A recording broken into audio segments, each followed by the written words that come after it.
No, no, no. No, no, no. No, no, no. No, no, no.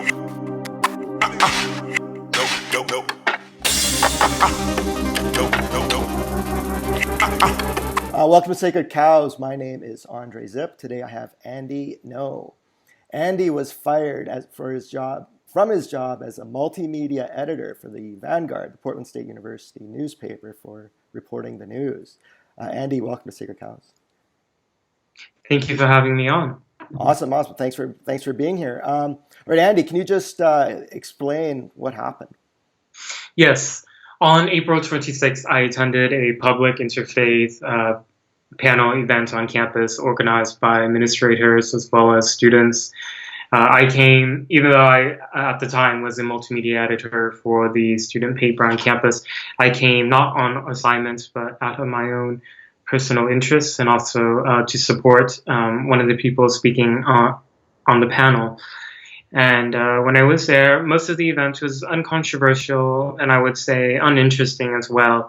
The name of the event was Unpacking Misconceptions. So each one kind of just went through their list of things that they believe the media has wrong about their religion. For example, the Jewish panelists said that not all Jewish men have the side curls. The Muslim panelists said that not all Muslims are terrorists. So things became interesting. Yeah. Things became interesting after the main event. There was a Q&A session. One of the students in the audience asked the Muslim panelists about a verse in the Quran, Surah Al-Ma'idah, verse 32, which summarizes, it says, killing one life is akin to killing all of humanity. You often hear this repeated a lot. It's a verse that has origins in the Talmud. So she asked about that verse because the Muslim panelists had quoted it earlier. She said that it was, in her understanding, that infidels were excluded from being protected in this verse. In other words, it was okay for infidels to be killed. And he started answering, I started recording. That you're referring to, like killing non-Muslims. That is only considered a crime when the country's law, the country is based on Quranic law. That means there is no other law than the Quran. So in that case, you're giving the liberty to like leave the country. You can go on a different country. I'm not going to sugarcoat it. So you can go on a different country, but in a Muslim country, a country based on the Quranic laws, disbelieving or being an infidel is not allowed. So you will be given the choice. That night, after posting the video on my personal social media, I sent it immediately to my editor-in-chief, because I thought it was an interesting part of the event. I wanted to bring her attention to it. And I sent it to the reporter for the Vanguard who was actually at the event, who was on assignment, because I thought he could include that as part of his report. I didn't hear back from the editor-in-chief. The reporter thanked me for sending him the clip. Everything changed 4 days later when it was brought to our collective knowledge that Breitbart had written an article about the event, and they embedded my tweets. And pretty much the article just goes off only on my video tweets, as well as a tweet from one of the panelists. And the Vanguard editor-in-chief was angry. They called me into a meeting. They wanted to... They pulled up the Breitbart article on the screen, and the media advisor, whose staff read from it, and they wanted me to explain myself. And when that was happening, I didn't really understand what they were contesting about the videos that I had shared, because they kept saying that I was reckless and predatory, and that I omitted important context that change the meaning of the videos. And so I tried to ask them to explain, and the only context that they were able to tell me was that at the beginning of the event, they said that nobody was an expert. And even factoring in that actually doesn't change the accuracy of the video segments that I shared. And the meeting I would describe as very humiliating in the adjectives that the editor-in-chief used to describe me. They said that having me around would affect the perception and reputation of the paper, and that they needed me, and they went ahead and fired me right there. Wow. And to add further salt to the wound, they said that I had intentionally targeted a member of our community, referring to the Muslim panelist, and put his safety and well-being in jeopardy, as well as his family. And when they said that, I wanted to know, like, where are the threats coming from? We should be calling the police. That's what I was thinking. But then it seemed what they were really concerned with was just getting me out of the paper as soon as possible. So I was fired just like that. They wanted me out of the office that day. I asked if I could have one more day at least so I can go home and get some boxes so I can pack up my stuff the next day. And they granted me that. When I came in the next day, none of my colleagues looked at me. Most of them didn't even make eye contact. And I felt like I was like this untouchable person, that I was deplorable. And I packed up my stuff and I left. Nobody said bye. For 2 weeks, I was just silenced. I felt isolated. The Vanguard had written a report with an editor's note, as well as my photo and name, announcing that I was no longer with the organization. And they listed out all the things that I did that they perceived to be wrong. And even people who I thought were my friends distanced themselves from me. And all I wanted to do was to just get my side of the story out. I wrote an op-ed. I pitched it to several places. To me, my firing was not, I didn't see it as a political partisan matter. Yeah. I saw that I was wronged, and that I pitched my piece to some left-leaning or left-of-center media publications, and they rejected it. Can you tell us some I was examples? disappointed. Yes, I pitched to the New York Times. Okay. And they considered, they read it. After several days, they got back and declined politely. Then I thought, it's not even, at this point, I was thinking, maybe I should go back to the Vanguard and present this to them, give them the option to even have editorial control over my piece, right? And to also, if they saw my piece, they would then be able to prepare their own editor's note or prepare their own statement. I pitched my idea to them, and they outright rejected it. They said that perpetuating the discussion about the event would further distress the student.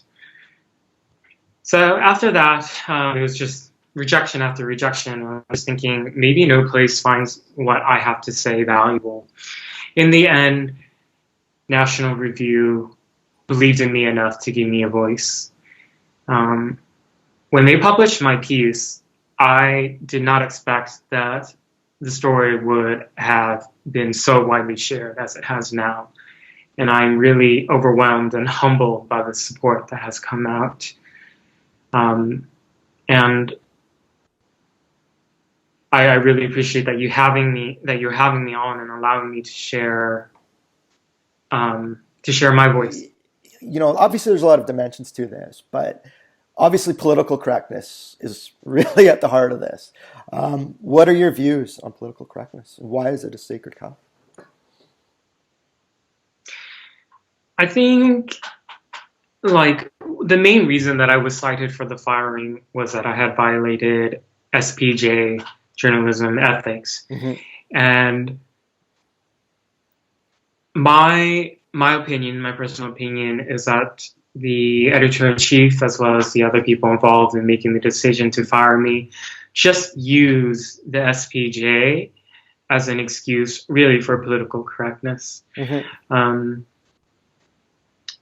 I've attended mandatory training on social justice and media, and I've been taught about factoring in power dynamics of people and groups of people that I have in my reports, to consider how some groups are systematically disadvantaged and how some are privileged. And in the meeting when I was fired, they did bring up that I should have known better, considering I have gone through this training, and that the way Islam and Muslims are discussed in this political climate is so contentious. And to me, political correctness, I picked that as, I guess, the subject for what I would call a sacred cow, just because many people treat it almost as a religion, and there are all these a lot of dogma that has been sort of developed around political correctness of what you can or cannot do.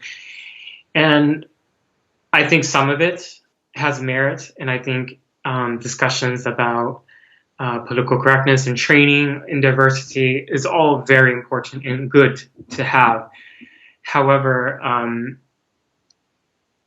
at the end of the day, my paradigm for how I operate as a student journalist and in my personal life is that I treat all people equally.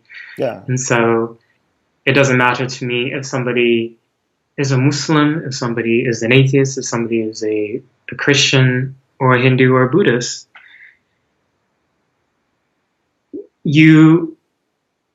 I am not going to coddle a group of people or an individual based on some identity they might hold. And I think that was something that put me at odds with the paper. And I was the sacrificial lamb, I would describe, because I had transgressed in this manner. Had you done anything like other than this that they would like that was sort of not politically correct, like some maybe a different topic? Yes. Earlier this academic year, I wrote a report on a secret white nationalist campaign trying to recruit students on campuses. Okay. So there was a flyer that was discovered on campus calling for white students to join this movement, this white nationalist movement. Okay. So I did an investigation. I reached out to this organization, and through several weeks did pretty long, in-depth interviews with this local organization. And in my writing, I was very nuanced and trying to really sparse out their ideology. And I reached out to a professor who specializes in identity-based political movements. And so that story, with some of my colleagues that report, they didn't like that I treated this white nationalist group fairly. Some of them thought I should have hit harder. Some of them wanted me to use ad hominem in describing them. Some of them said that I shouldn't have even used the word white nationalist, even though that's what they describe themselves. I should have used the word white supremacist. And it was at that point that I really kind of saw that for ideological reasons, some of my colleagues were willing to push accuracy to the side.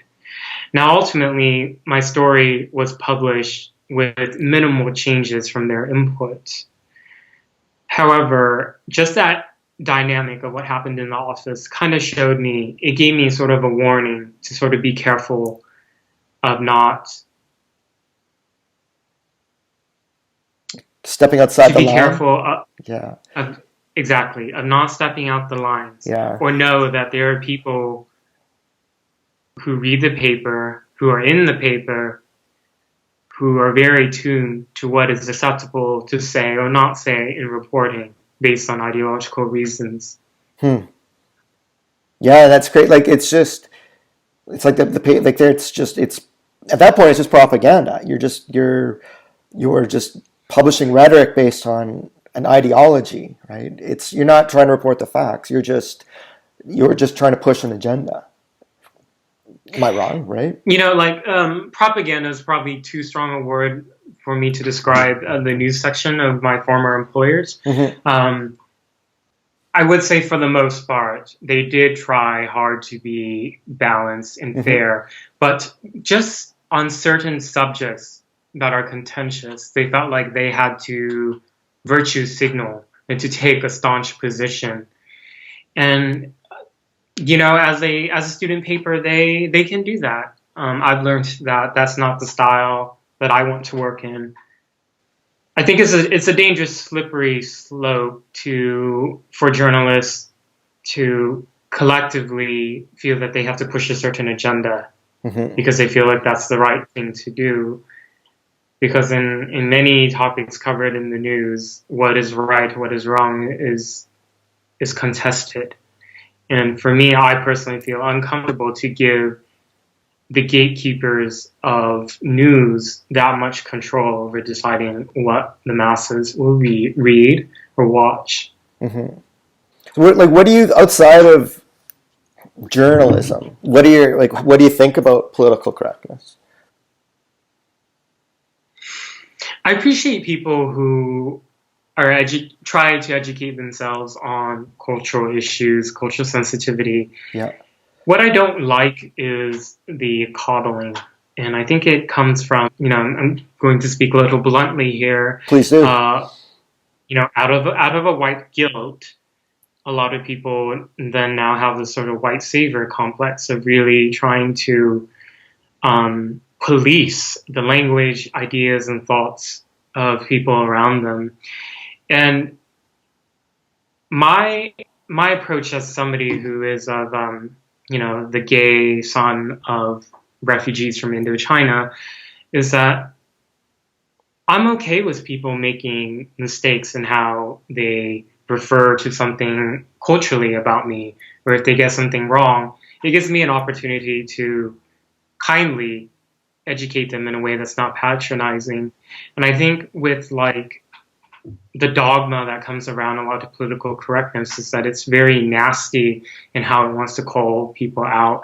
And it also impugns a lot of people's characters as saying, you're racist because you said this and this, when it could have just been, quite often in my experience, just an innocent mistake. And so in the language and ideas around excessive political correctness, as well as intersectionality or critical race theory, is that I think it makes a lot of people feel like they need to be perpetual victims.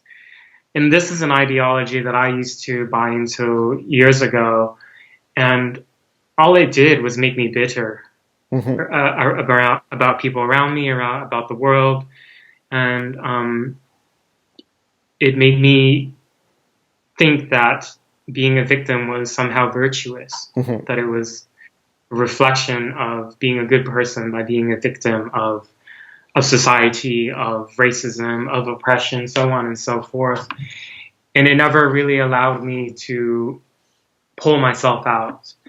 And, I'm kind of going on some different issues now, a little bit, somewhat related to political correctness, but different as well. I think this culture and discourse of assuming the worst about people around you just because they happen to be in a so-called privileged group, I really lament that, and I hope that more people will be brave enough to challenge that. I try to do my role in that. I've always lived in an urban setting, so the political ethos around me has always leaned left, And of course, then, being on university campuses, then it would be even like far left. And so I was always presented sort of one understanding of what privilege is, and that would be if you're white, if you are Christian, if you're heterosexual, and so on and so forth. Over spring break this year, I got to travel to rural Oregon, which I have very rarely ever been in my life.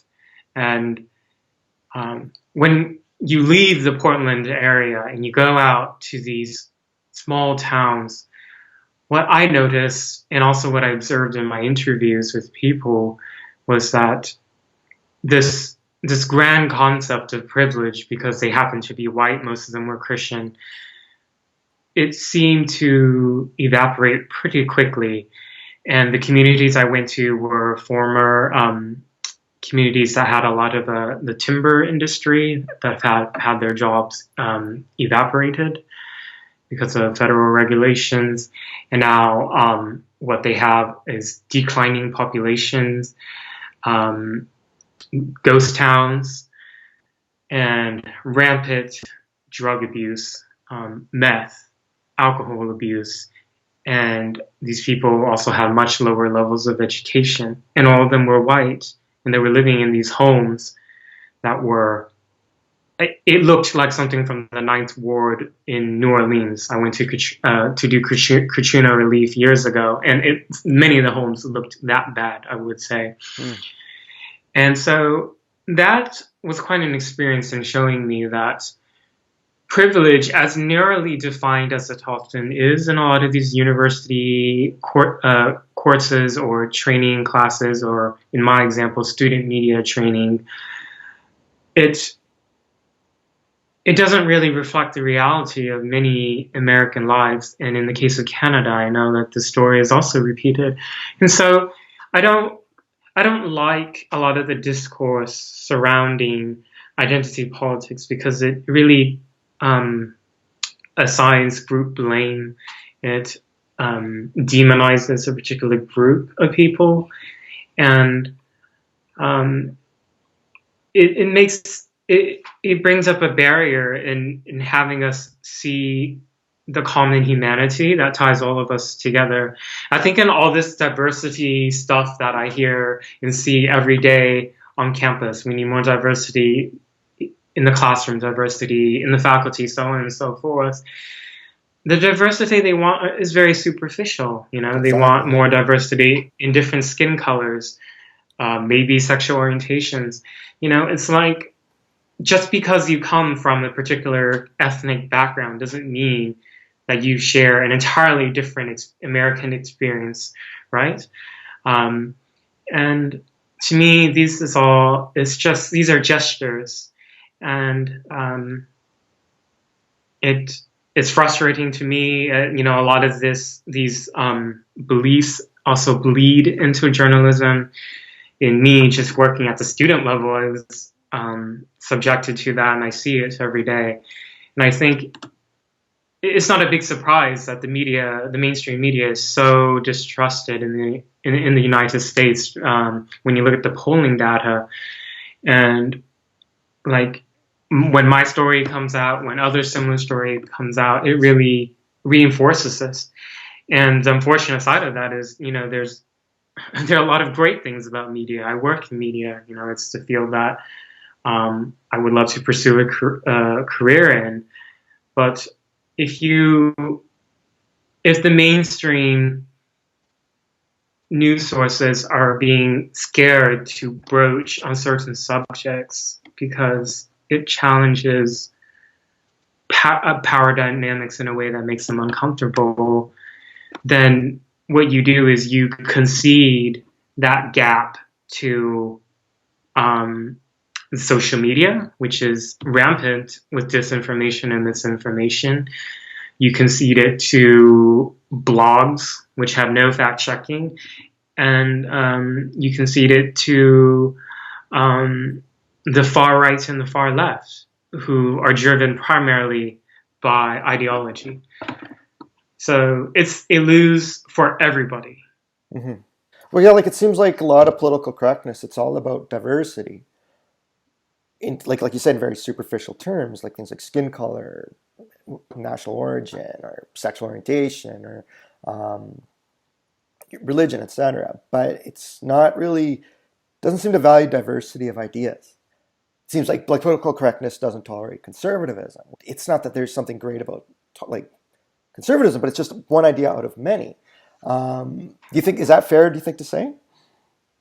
I think you raise an important issue because yes, a lot of the big institutions, let's say, if I was to treat the mainstream media as an institution or academia as an institution, they are generally, in my experience and my own analysis, is that they are hostile to conservative beliefs.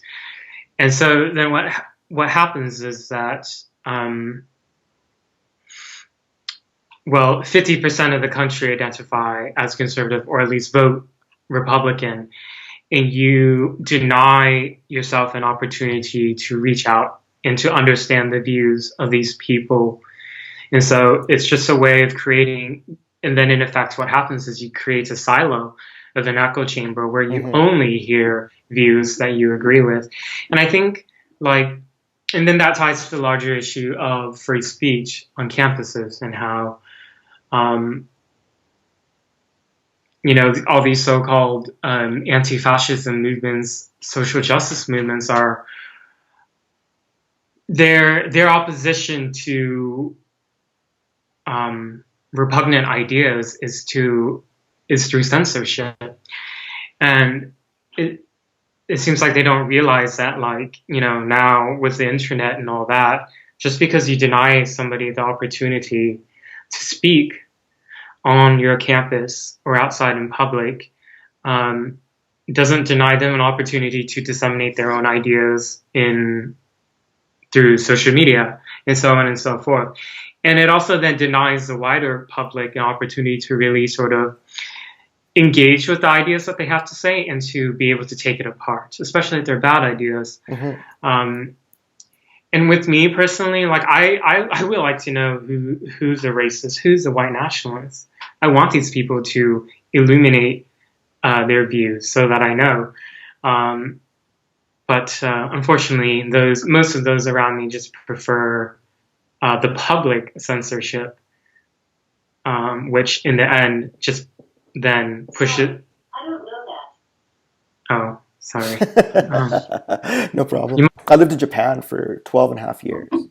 And Japan isn't a very politically correct place to the same extent that, say, Western culture is. But there are varying degrees of it there. And now there's a word that Japanese people use for foreigners. It's called gaijin, right? It means like literally foreign person. But then there's this more politically correct term, gaikokujin, which means like foreign country person. It's more, I guess it's considered not as derogatory, or it's more politically correct, but they don't really use those terms, right? But I remember when I learned about this, I was like, oh, like people should say gaikokujin instead of gaijin, right? Because it's more polite. And I was like, oh, okay. But then I started listening for this and what people would use, and I started to get mad if they said, or not mad, but I'd be kind of upset and say, well, how come they're using gaijin instead of gaikokujin? But then it's like, what does it really matter? Like, it's not, I'm making assumptions based on what this person said. Like, how do I know that they're being derogatory? Maybe they just want to use gaijin because it's shorter. Maybe they feel it's pandering, in which case they're showing me respect. So I just realized it's buying into this identity politics and political correctness and this collectivism. I was just it was just a dead end. It was a silly way for me to think. Like if someone wants to, if they use gaijin, whatever. If they say gaikokujin, whatever, it didn't really bother me. But I guess my question to you would be, how do you feel if somebody is being, if they're being politically correct to you based on what they perceived as, based on your identity?